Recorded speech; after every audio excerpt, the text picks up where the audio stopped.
My name is Xavier Hill, and today I'm going to be discussing the case of Teresa Harris versus Forklift Systems, decided in the year of 1993. Teresa Harris was a manager, and what she did was she managed equipment rentals at a company, Forklift Systems Incorporated. Teresa Harris also worked with Charles Hardy at that time, who happened to be the president of Forklift Systems Incorporated. During her time there was points in which Charles Hardy made rude and lewd and crude comments based upon sexuality, as I was the sex of Teresa Harris. She was a female, he was a male. We're looking at a sexual harassment issue. So Teresa Harris feels uncomfortable by these comments that maybe Charles didn't mean any harm by. Teresa approaches Charles Hardy.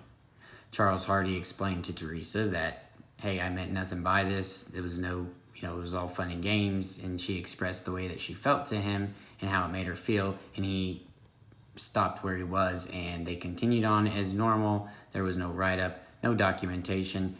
It kept going. So now,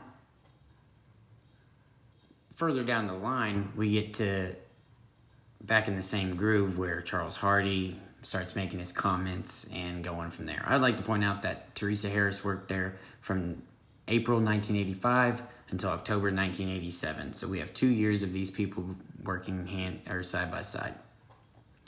So in October of 1987, that is when Teresa Harris quits due to the sexual harassment that she is accusing Charles Hardy of, based upon his verbal comments made to her that were also based upon the sex of Teresa Harris.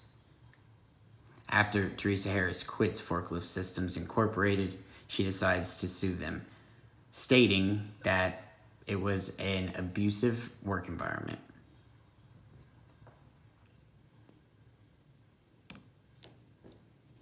So this case is taken to the District Court of Tennessee.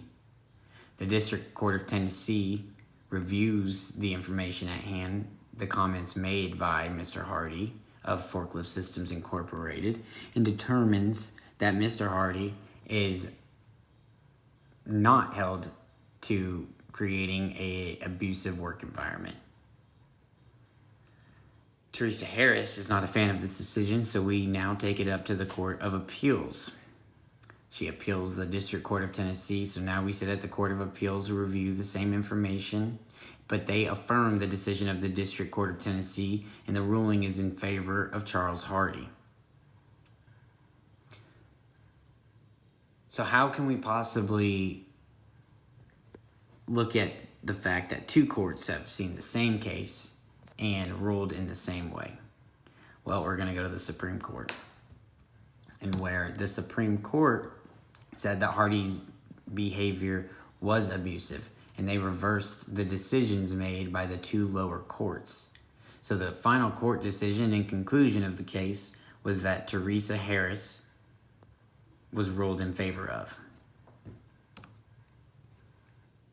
So the holding in the rule of law was based on Title VII of the Civil Rights Act of 1964, stating that sexual harassment is protected within Title VII of the Civil Rights Act of 1964. There is no discrimination based on sex. Discrimination or sexual harassment would be dictated as discrimination based on sex of any kind. So the rationale and analysis portion, the Supreme Court referred to Meritor Savings Bank versus Vinson, in which there was a sexual harassment case that said if an individual was going to leave their job strictly based on sexual harassment, then that sexual harassment must have been severe, in which was protected by Title VII of the Civil Rights Act of 1964. And then concluded that it was a hostile work environment. Sexual harassment that severe must be a hostile work environment, or abusive, as we would say. And this decision was overturned.